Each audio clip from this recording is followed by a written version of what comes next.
Hi, everyone. Yes, I'm Emma Halford-Forbes. I'm the chair of Glencoe Folk Museum, and in my spare time, I am the Heritage Director at Dundee Heritage Trust. Um, my pronouns are she, her, and for a visual description, I currently have pink hair, I'm wearing a green jacket and an orange jumpsuit, and I'll introduce Ainize. Hi everyone, I'm Ainize Moschynski. I'm the treasurer at Glencoe Folk Museum, delighted to be here. I'm a white woman, I had to write it down because I can't describe myself. I'm a white woman in my late 40s with blue rimmed glasses, hair pulled back and with a fringe. Hi. We're going to talk a little bit today about Glencoe Folk Museum's redevelopment project. We'll talk a bit about the museum and how it was founded, the background to the project, some of our challenges, which is interesting, have already come up today, some of them, what consultations we did, who we spoke to outside of the organisation, how we're paying for the project, and where we are now. So starting with the origins of the project, the collection was founded in the mid-1960s by a group of local women as part of Scottish Women's Rural Institute Our Village competition. And although they didn't win, Barbara Fairweather, Ray Grant and their friends amassed a large collection of objects chronicling the rapidly changing way of life in Glencoe and North Lorne, enough to open a museum, which they did in 1967. And as Miss Barbara Fairweather, so there's a picture of the original buildings at the top of the screen there, and then Miss Fairweather down at the bottom. She famously said, "We thought that they ought to make a museum to record daily life, but they do not exist, so we did it ourselves." In 1972, the museum moved into its current premises, a pair of early 19th century Cruck framed cottages, which at the time were derelict and at risk of demolition. Imagine little old ladies standing in front of demo crews, that kind of thing. They were restored and re-thatched with the original style of heather thatch, which has come back to haunt us, because once you do that, you have to keep the thatch on. Anyway, that's another story. I thought what was really interesting with what Shannon was saying earlier, that Ray Grant and Miss Fairweather were another of these amazing women who I don't really think we speak about it enough, that they, all across Scotland, off their own backs, were preserving the social history of our country. And we're so honoured to be able to take on that legacy. We, at the moment, until about a month ago, we didn't have any men on our board. And we now have Miss Fairweather's great nephew on our board. Another bunch of women trying to save the social history of our nation. So here are some more pictures of the museum, one of the interior with everything looking a bit couthy and overfilled, and then the heather thatched cottages as well. The museum was a great success in the 1970s, and we got about 30,000 visitors a year, helped by the fact if you've ever driven through Glencoe, you won't have, you'll have bypassed it. But the road used to, I mean, it's absolutely mental to think that the main road up the west coast there used to go through Glencoe. So before the bypass was built, that was a great thing. And then in the summer, the queues from the ferry went through the village, which again is absolutely crazy to think that there were that many cars. And we actually have a sign, part of the museum collection, that says waiting time for the ferry is 15 minutes from this sign. There's a bridge now, don't worry. So the collection grew and grew over the years, and as well as a vast collection of objects about daily work and life in the area. Thimbles, photos, ploughs, boats, you name it. We've also got a significant collection of clan and Jacobite era objects as well. The museum is always known to be quite charming, so it's this kind of couthy cabinet of curiosities approach, but it never had vast resources, either financially or in terms of specialist expertise, so it just kind of kept going for about 50 years in that vein. Although there had been general plans to improve the museum by creating a covered space and installing toilets, they were never quite realised. So come to the 2010s, pictured here is the museum from the air, and I'll speak a bit more about that in a second. So in the 2010s, we were at a bit of a crossroad. The founders had died and the museum was running at a deficit year on year. Visitor numbers had fallen off since the 70s, but they were steadily increasing, as was our retail income. There was clearly an appetite for the story that we had to tell. So in 2017, Museums Galleries Scotland ran a series of board development sessions. And I remember saying, the question was, where do you see the museum in 5 years? And I said, this was nearly 10 years ago now, but we haven't quite got there. But I said, we're going to be a redeveloped museum. We'll have a full-time curator, a part-time learning officer, and we'll be sustainable. And the rest of the trustees looked at me like I was on crack. And they were like, absolutely not. There's no way we can do that. And I was like, well, what else are we going to do? We essentially said, we either do a redevelopment or we wind up now. While we've still got money in the bank, we can endow the collection. In other words, persuade Highland Council to take it. And those were really our two options. So we decided to invest the money that we had in the bank from Miss Fairweather's estate when she passed, and we employed a redevelopment manager to take the project forwards.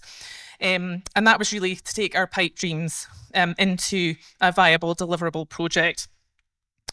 I probably will actually speak a little bit. So this is our site. It's incredibly challenging. It does not include this alleyway, which would give us direct access to sewage.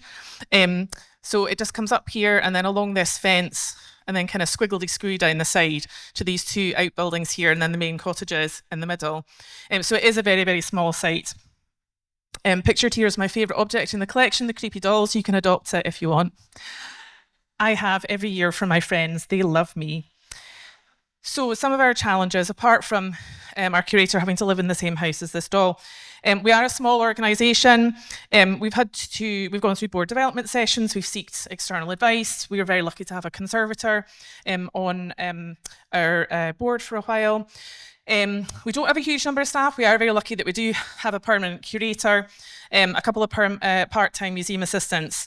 But otherwise, most of the curator's time is spent with the museum being open, so really limited time to do project work or outreach. So we were able to employ our project director, Paris, our engagement officer, and a fundraising help as well.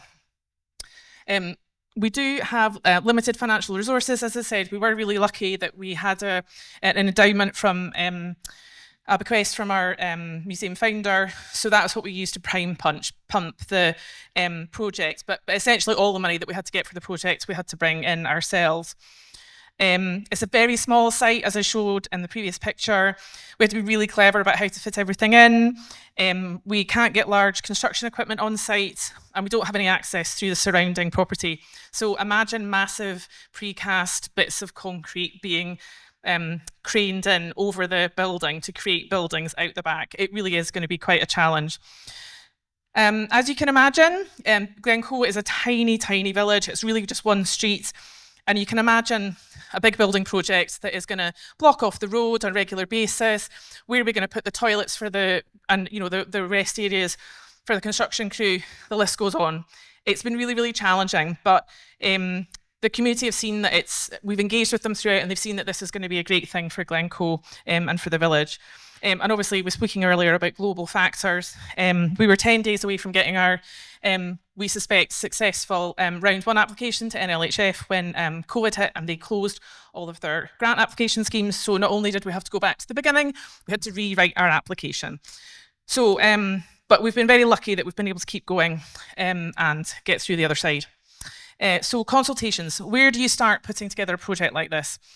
Stakeholder mapping has been key for us, and there's a picture here of Katrina doing a bit of stakeholder engagement in the museum.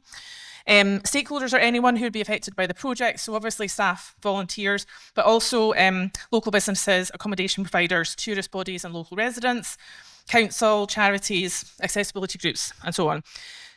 Engaging with people through surveys, interviews, focus groups and existing research meant we got a much better idea, much more rounded sense of what the museum should be like than if we just come up with it ourselves.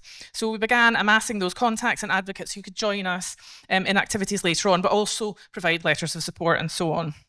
One of the key things we found was going back to the same people as you do. It's a small place. You really have to keep progression happening. We didn't want folk thinking that we're just wasting their time. So we were able to show progress with funding coming in and learning staff in post and so on to be able to keep up that community engagement. So yes, what are we going to do? We're going to restore the existing cottages, put on an extension out the back, and also bring in what is a buyer at the moment. It'll become a community gallery that will be before the pay barrier so that we can engage with communities and have temporary exhibitions. New displays, of course, we're a museum, of course we're going to have nice new displays, but it will be the first time that this has been done for the whole museum in the 50 years history of the collection. Give us a chance to celebrate Gaelic, a new learning and outreach programme, which is actually ongoing at the moment. We're able to bring our learning officer, Paris, in partway through the project, which has been fantastic. New expanded gift shop, digitising collections, and toilets, because yes, there was obviously no toilets. These were literally Cruck cottages. So yeah, that's the most exciting bit. 2 toilets. We could choose which one to pee in. So just quickly about what the museum will look like. So these are the 2 original cottages here where the majority of the displays will be. Ainize will show a picture of what the building's going to look like from the street. But this is our community gallery, and then our new entranceway, which is kind of set back from the street a little bit, and then new gallery out the back, wedged in between the back of the cottages and the croft behind us. So as I say, making use of every single space. I think my favourite thing that's going in is up here, there's actually a window that you can look at the Papa Glencoe, which if you've ever been up there, it's one of the most important, most iconic parts of the village. So yeah, making use of every single nook and cranny on the site. And I will pass over to Ainize. Thanks, Emma. Thank you. Yes, so if you thought the talk has been exciting so far, hold on to your seats, because now we're going to talk about everyone's favorite subject in the sector, funding. So obviously all the things that Emma talked about in the latest slide come at a cost. Initial setup for the project was in 1819. This included the recruitment of a redevelopment manager or project director, as previously mentioned, and this was initially funded by museum reserves. We then created a general project outline and put in a first stage application to NLHF, who are usually a first port of call for a project like this, as they fund capital projects and also give you a good structure for your project. And then a lot of other funders expect to see you have NLHF funding before they jump on board. Our funding application was delayed by over a year because of the pandemic, but we finally received about £74,000 for the development phase funding, which let us get on with recruiting the project manager, a project team, and then moving the plans along. A year later, when we had produced all the material for this phase, we submitted a second stage or delivery phase funding, and that's when we got a further £1.4 million to develop the museum. The rest was raised from our own reserves, public donations or other funding bodies, including Highland Council, Museums Galleries Scotland, and the list goes on. We just took donations from anywhere between £2,000 to 100k. Everyone, yeah, we won't say no to any amount of money. And then we went on to recruiting a project team. So as Emma also mentioned before, we only had a paid curator on site at the time. Then the project director came on board, and then we started recruiting. We recruited a learning and engagement officer, exhibition designers, a project evaluator, also very important, so they can follow up on what you're doing and write it out properly. And we also recruited more board members. And it's worth mentioning here too that to make the museum more sustainable into the future, the board itself underwent training. MGS's Surviving to Thriving training in leadership, governance, business planning and community engagement was invaluable and was crucial to make the board stronger going forward. We had to submit anyway. I've just put this one in there for fun because I love a spreadsheet. And so we had to create heaps of documents for submission, over 1,000 pages worth of documentation. We had lots of fun, including project timetables. That's this one here. It just helps us follow where we're at and what we're doing. And business plans, which you can also see on our website if you're interested in reading our business plan, evaluation plans, etc. I'll go. So this is, well, here we're at a planning permission, and on the top left, you can see our initial design for the museum, which was a bit higher. So planning permission itself is also a really lengthy process. And to maximize our chances of success, we just circulated plans through the community to neighbors. And we were prepared to have alternative plans in place should the initial ones not go through. We engaged with Glencoe Community Council and enlisted the support of stakeholders, businesses, councillors, MP, local newspapers, just anyone and everyone that wanted to listen what we're up to. So in the public consultancy stage process, that was really important too, just to create relationships with the community.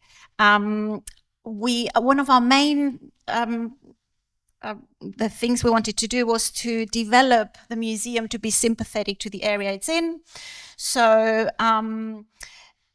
as I said, that was the initial project up there, which allowed for a higher building, and that was rejected by after community consultation.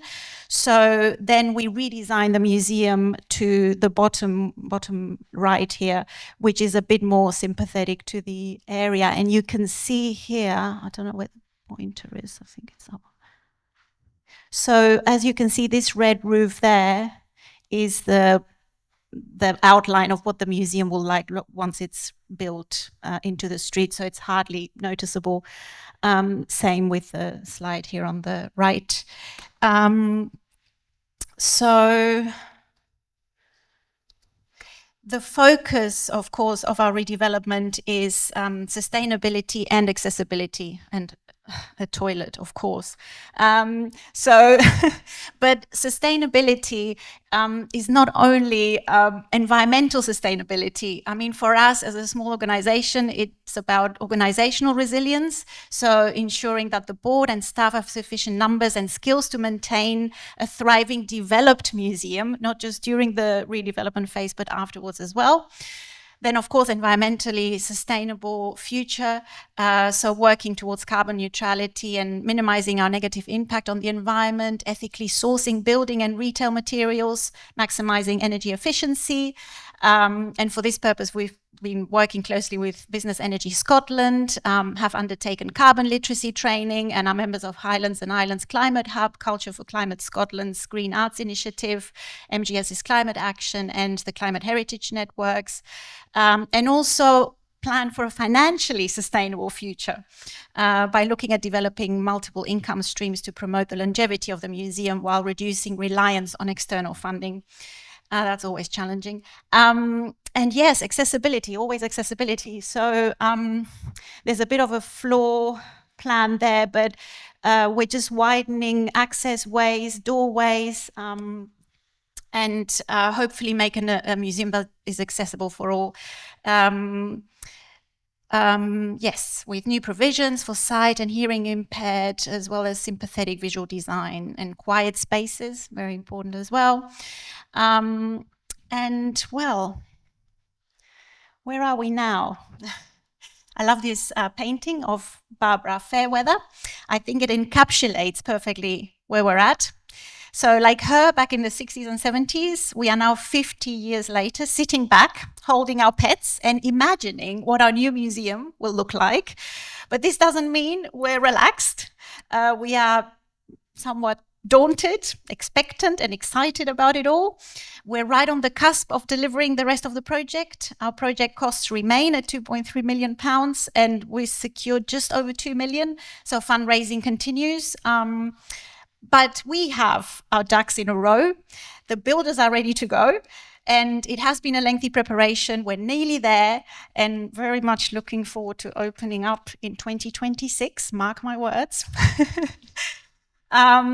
And that's my last slide here. What's next? Before I go, I just wanted to quickly highlight the challenges we've faced. I'll keep it brief, I promise. So a redevelopment project will always be a magnet to challenges, as you all know, from grumpy neighbors to bad press or contractors pulling out at the last minute. But our biggest challenge by far has been financial uncertainty. And this is not only recent, it has been part of the project since day dot because of the pandemic. Initial project costs skyrocketed due to inflation and prices of goods and services rising so much. We've all spoken about it already. So yeah, I think my advice here is to keep in touch with your funders. Communication is key. And if you speak to them, they they understand what's going on. So unfortunately, things are globally not much more financially certain as I stand here now.